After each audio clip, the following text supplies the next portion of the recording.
والدہ کے لیے نبی پاک نے فرمایا اس کے پیروں کے نیچے جنت ہے، تو جس کے پیروں کے نیچے تیری جنت ہے، بتا اس کی قبر تیرے لیے مزار نہیں؟ اس کی قبر تیرے لیے باعث فیوز و برکات نہیں؟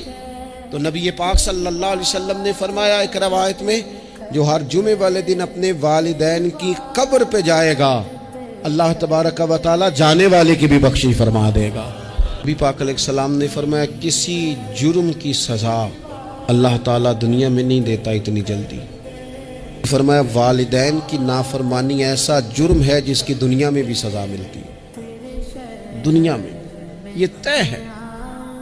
حضور علیہ السلام نے کبھی کسی شخص کے لیے دعائے ضرر نہیں کی، تو کبھی یہ بھی نہیں کہا جو پتھر مار رہے تھے کہ یہ تباہ ہو جائیں، برباد ہو جائیں، ان کی ناک خاک آلود ہو جائے، لیکن سیڑھیاں چڑھتے ہوئے جو مشہور حدیث ہے، محبوب نے آمین کہا۔ حضرت جبریل امین عرض کرنے لگے یا رسول اللہ صلی اللہ تعالیٰ علیہ وسلم، جس نے اپنے ماں باپ دونوں یا کسی ایک کو بڑھاپے میں پایا اور پھر ان کی خدمت کر کے جنت حاصل نہ کر سکا، اس کی ناک خاک آلود ہو جائے، تو حضور فرماتے میں نے بھی کہا آمین، ہو جائے، اسے ہو ہی جانا چاہیے۔